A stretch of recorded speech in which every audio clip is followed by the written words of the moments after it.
मेहनत, लगन, साबित कदमी ही नहीं बल्कि कभी हिम्मत ना हारने की एक जिंदा और बेमिसाल। 40 साल मैं माशाल्लाह कुवैत में रहा हूँ, क्योंकि मेरी बर्थ कुवैत की है। मेरे पेरेंट्स, मेरे बहन भाई सारे वहीं थे। ऐसी कहानी जो कि कुवैत के आईटी इंजीनियर होने के बावजूद यहाँ पे आके होममेड मैक्रोनी सेल करते हैं। फर्स्ट टाइम में काफ़ी लोगों ने अच्छा रिस्पांस दिया, लेकिन डे बाई डे उसका रिस्पांस कम होने लगा। इसी की वजह से आप सोशल मीडिया पर लाखों लोग आपको जानते हैं, प्यार करते हैं। कुछ लोग ये मुझे फील कराने की ये काम छोटा है।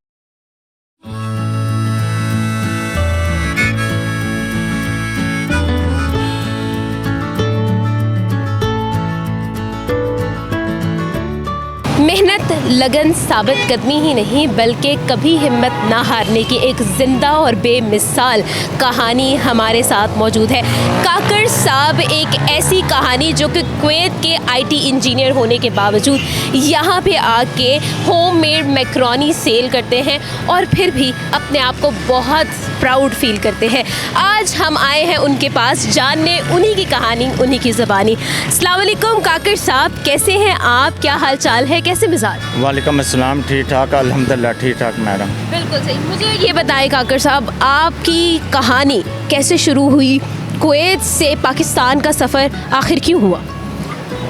सबसे पहले अस्सलाम वालेकुम सारे व्यूअर्स को जो देख रहे हैं, सुन रहे हैं, उनकी तरफ, उनके लिए मैं बहुत बहुत सलाम पेश कर रहा हूँ। अच्छा, ब्रीफली मैं अपनी स्टोरी बता देता हूँ। जैसे कि लास्ट आपने वीडियोस में व्यूअर्स आपने देखा है कि मैंने बताया कि मैं कुवैत में पैदा हुआ, कुवैत में पढ़ा लिखा। मैं general manager IT engineer, obviously मैं आईटी इंजीनियर हूँ, लेकिन अंदर कंपनी के अंदर जनरल मैनेजर की भी पोस्ट की, ऑडिटर भी की है और एचआर एडमिन की भी मैंने जॉब्स की हैं और 23 साल मैंने कंपनी के अंदर जॉब्स की हैं और 40 साल मैं माशाल्लाह कुवैत में रहा हूँ, क्योंकि मेरी बर्थ कुवैत की है। मेरे पेरेंट्स, मेरे बहन भाई सारे वहीं थे। अच्छा, प्रॉब्लम ये हुई कि बाद में मुझे मालूम पड़ा कि जैसे ये एज यानी कि 30 साल के करीब पहुंचा तो मुझे मालूम पड़ा कि मैं केराटोकोनस पेशेंट यानी कि आइज़ का पेशेंट, जो कि लास्ट इंटरव्यू में मैंने ये बात नहीं कही, ना पूछा गया, ना मैंने बात की। तो जैसे कि व्यूज़ मैंने देखे, इसलिए मैंने बताना पड़ रहा है कि मैं क्यों इसके फील्ड को, मुझे कुवैत को क्यों छोड़ना पड़ा और फील्ड को क्यों खैराबाद हमेशा के लिए करना पड़ा। मेरे 3 ऑपरेशन हो चुके हैं, मेरे 3 दफ़ा मेरी कॉर्निया ट्रांसप्लांट हुई हैं। तो उसकी वजह से कुवैत के डॉक्टर ने कहा आप इस फील्ड को कंटिन्यू ही कर सकते। चाहे मैं जनरल मैनेजर था, चाहे मैं ऑडिटर भी रहा, क्योंकि हर फील्ड के अंदर आईटी का हाथ बहुत था, हर काम कंप्यूटर पे हो रहा था। तो प्रॉब्लम ये आ रही थी के लिए कंटिन्यू करना बहुत मुश्किल था। वो जो कंप्यूटर के फ़ोन्स थे वो क्या था, वो मुझे बड़े करने पड़े। फिर एक टाइम आया कि उससे भी ज़रा मुझे ना प्रॉब्लम आनी शुरू हो गई कि मेरे देखना और कंटिन्यू 10-10 घंटे काम करना या 12 घंटे काम करना मेरे लिए डिफ़िकल्ट हो गया। जैसे डॉक्टर ने कहा वैसे मेरे साथ हो रहा था कि आने वाले वक्तों में तुम ज़्यादा इस फील्ड को नहीं चला सकते। इसलिए मैंने ना फिर उस मुल्क को खैराबाद किया और यहाँ मैं आया।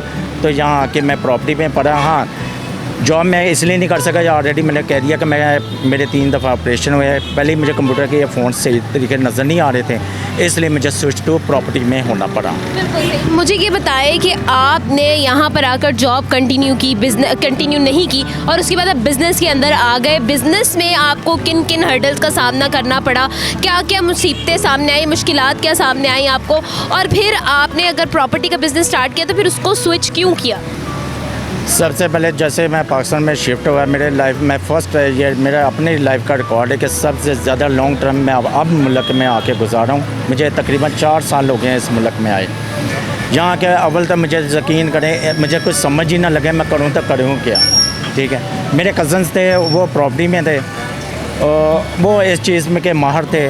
तो उनसे मैंने कंसल्ट किया, उनसे मेरी बात हुई, तो उनके साथ मिल के मैंने प्रॉपर्टी में इन्वेस्टमेंट की। माशाल्लाह बहुत उस वक्त अरूज था, बहुत अरूज था और मैं खुश भी था कि मैं अपने ट्रस्टेड पीपल के साथ चल रहा हूँ, क्योंकि बिज़नेस होता है ट्रस्ट पे। प्रोफाइल बनाई जाती है, उसकी बाकायदा एक चेन बनती है। देखें, पब्लिक आप जिसके साथ बिज़नेस करें उनकी पहले प्रोफाइल देखनी पड़ती है। हाँ, ये बंदे ठीक है, ट्रस्टेड है, वाइट लिस्टेड है, मार्केट में इनका नाम है। ठीक है, ऊपर से मेरे कज़न, ठीक है, मैंने उनसे मिलके ये काम किया। बस ये कोरोना आया, उसकी वजह से हमारा जो जितना भी ना यानी कि प्रॉपर्टी का काम, यानी कि सेल एंड परचेज़ की बात कर रहा हूँ, वो सारा ना सिस्टम बंद हो गया। मार्केट में इन्वेस्टर आए ना और हम पैसा लगा के फंस गए थे। तो उसके बाद मेरे कज़न्स ने, उन्होंने ये प्रॉपर्टी का काम समझ लें कि बड़ी उन्होंने ट्राई की, नहीं चला तो उन्होंने खैराबाद उन्होंने भी किया, मुझे भी करना पड़ा। घर पे रहा, घर पे मैं बहुत डिप्रेशन के यानी कि मैं चला गया। तो मेरी वाइफ ने फिर हमने बड़े हौसले से काम लेके यहाँ पे हमने मार्केट में, लाहौर की मार्केट में रिसर्च किया कि यहाँ पे फूड का काम बहुत अच्छा है, जिसमें ये कह सकते हैं कि लो इन्वेस्टमेंट में अच्छे यानी कि एक वक्त में अच्छा मार्जिन आप कमा सकते हैं। बिल्कुल सही। काकर साहब, मेरा आपसे ये सवाल जो कि मैं खुद पूछना चाहती हूँ, एक आईटी इंजीनियर का फूड को इस तरह से डिलीवर करना क्या मुश्किल नहीं हुआ था इस चीज़ को स्विच करना? मैंने लास्ट वीडियोस में भी बताई हैं कि फर्स्ट जो पार्सल था, ऊपर से फर्स्ट टाइम मैंने चंगान कार्बन प्लस गाड़ी उस पे मैंने लगाया था, लिबर्टी टावर से स्टार्ट किया था। मुझसे वो लग नहीं रहा था बैनर उस गाड़ी पे। पहला पार्सल मुझसे सेल नहीं हो रहा था। हाँ, कॉल सेंटर के मैनेजर आए थे, एक यानी कि मैनेजर आए, उन्होंने परचेज़ किया। उस वक्त मैंने प्राइस 150 रखी थी। फर्स्ट टाइम में काफ़ी लोगों ने अच्छा रिस्पांस दिया, लेकिन डे बाई डे उसका रिस्पांस कम होने लगा। फिर मैंने 120 किया, फिर इतना रिस्पांस नहीं आया। जब मैंने 100 में किया, देखें महंगाई इतनी सर पे ऊपर जा रही है, लोगों की जेब में सिर्फ 100 रुपया। मैंने उसको मद्देनज़र रख के, अवाम मेरा भाई है, मैंने उनको मद्देनज़र रख के मैंने ये 100 रुपया रखा था, चल रहा है। और मुश्किल मैंने अपने आप को इस चीज़ का मैंने अपने आप पे यानी कि सब्र कर लिया और ईमान है कि ये मेरे नसीब में जो अल्लाह ने लिखा है ये हो के रहना है, और मैंने अल्हम्दुलिल्लाह करके मैंने तस्लीम किया है। मुझे ये बताएं कि आपने ये चिकन मैक्रोनी का जो काम स्टार्ट किया और उसके बाद आप शिफ्ट हुए और आपने इस चीज़ को एक्सेप्ट भी किया, एक बहुत बड़ा चेंज था जो आपने अपने अंदर जो है उसको एक्सेप्ट किया अंदर से। मुझे ये बताएं कि कितना मुश्किल रहा और क्या आपको अभी कोई होता है पछतावा या कोई भी ऐसी चीज़ कि आप इतनी बड़ी पोस्ट से यहाँ पर आ गए हैं, या क्या अपनी फीलिंग क्या है? मेरी फीलिंग है, स्टार्टिंग में जब आया था, जो सच है, जो हकीकत है, कि पछतावा हुआ था कि मैं एक मुल्क डेवलप को छोड़ के मैं इधर आया हूँ। पछतावा हुआ था कभी उस वक्त मैं अपनी कश्तियाँ जला के ही इधर आया था, क्योंकि मेरी वहाँ का जो जितना भी सिस्टम था मेरी उस जॉब के दारोमदार पे था। जॉब ही नहीं मैं रख सका, तो मेरा उस मुल्क में रहना फजूल था। हर चीज़ वहाँ पे पैसे पे थी, रेंट वगैरह जो भी था। आस्ता आस्ता इस मुल्क को मैं समझा, लेकिन मैं खुश है कि मैं अपने मुल्क में आया, पैदा मैं उधर हुआ हूँ, लेकिन मैं खुश है इस बात का मैं इधर खुद मुख्तार हूँ, आज़ाद हूँ। मैं अपनी मर्ज़ी से आता हूँ, मैं अपनी मर्ज़ी से जाता हूँ। मैं जॉब में नहीं है, किसी के अंडर में नहीं है कि मैं मैनेजर, जनरल मैनेजर या इवन मैं रहा हूँ, लेकिन वहाँ पे वाइस जैसे कि प्रेसिडेंट और CEO को खुश करने के लिए उनकी हाँ में मिलाता रहा, चाहे वो लीगल है कि नहीं लीगल। लेकिन इधर अल्हम्दुलिल्लाह मैं अपनी मर्ज़ी से ज़िंदगी गुजार रहा हूँ, अपनी मर्ज़ी से आता हूँ, मर्ज़ी से जाता हूँ। मुझे सब्र आ गया, मैं खुश हूँ इस काम से, और जो कुछ अल्लाह ने मेरे नसीब में लिखा मैं अल्हम्दुलिल्लाह करता हूँ, क्योंकि अल्लाह ताला ने कहा है कि जिस हालत में रखूँ तुझे अल्हम्दुलिल्लाह करना चाहिए। शुक्र अल्हम्दुलिल्लाह करना है। अगर आज ज़वाल है, कल अरूज भी है। बिल्कुल सही, बहुत ज़्यादा अच्छी और ख़ूबसूरत बात कही गई है। काकर साहब, मुझे ये बताएं कि फ़ूड डिलीवरी का काम, और आपने सोशल मीडिया, इसी की वजह से आप सोशल मीडिया पर बहुत लाखों लोगों आपको जानते हैं, लाखों लोग आपको जानते हैं, प्यार करते हैं, आपके बारे में जो है कमेंट्स रखते हैं, राय रखते हैं। मुझे ये बताएं कि सोशल मीडिया की वजह से अगर आपको लोगों ने जानना शुरू किया है तो क्या कुछ बुरा भी हुआ? यहाँ पे मुझे 3 हफ्ते हो गए हैं ये मुझे काम करते हुए, सारी दुनिया मुझे जान गई। हाँ, डिसएडवांटेज ये है कि कुछ लोग ये मुझे फील करा रहे हैं कि ये काम छोटा है, क्यों वो कह रहे हैं कि अगर इतना पढ़ा लिखा है तो यहाँ पे आया है तो आया वापस चले जाए या यहाँ पे जॉब कर ले। अब मैंने बताया कि मेरे ना आई साइट का इशू है, जैसे कि मेरे पेशेंट होते हैं, उसकी वजह से नहीं मैं ये जॉब को कंटिन्यू कर सकता। बजाय कि ये लोग इनकरेज करें कि इस काम को और सुनाएं और मुझे सुनाएं कि एक शख्स अगर अपने जवाल में एक फील्ड को छोड़ के स्विच टू हो रहा है दूसरी फील्ड में, इसको मिसाल बनाएं कि घर पे ना रहें। जो आपको आता है आप सड़क पे आके शुरू करें। अगर आपको अल्लाह ने दुकान दी है तो दुकान पे आके करें।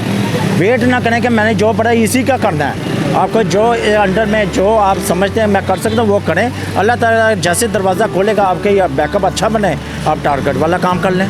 ला इलाहा इल्लल्लाह मोहम्मद रसूलुल्लाह कलमा पढ़ा है, उस पर यकीन रखो कि अल्लाह के सिवाय कोई नहीं है। जो ऐसे लोग घर बैठते हैं वो अल्लाह पे यकीन नहीं, वो अपनी किस्मत को कोसते रहते हैं। वो ये समझते कि हमारी किस्मत में कुछ नहीं, ये आप करेंगे तो अल्लाह ताला आपको उसका अजर देगा।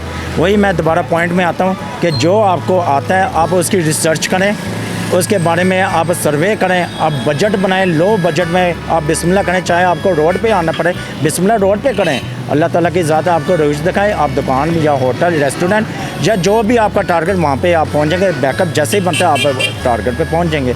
That's it. मैं उन लोगों को यही कहूँगा, should be positive. Should be very positive. Kakar साहब हमारे साथ मौजूद थे, एक बेमिसाल कहानी जिन्होंने लाखों लोगों को उम्मीद दी है कि अगर हिम्मत नहीं हारोगे तो अल्लाह भी साथ नहीं छोड़ेगा।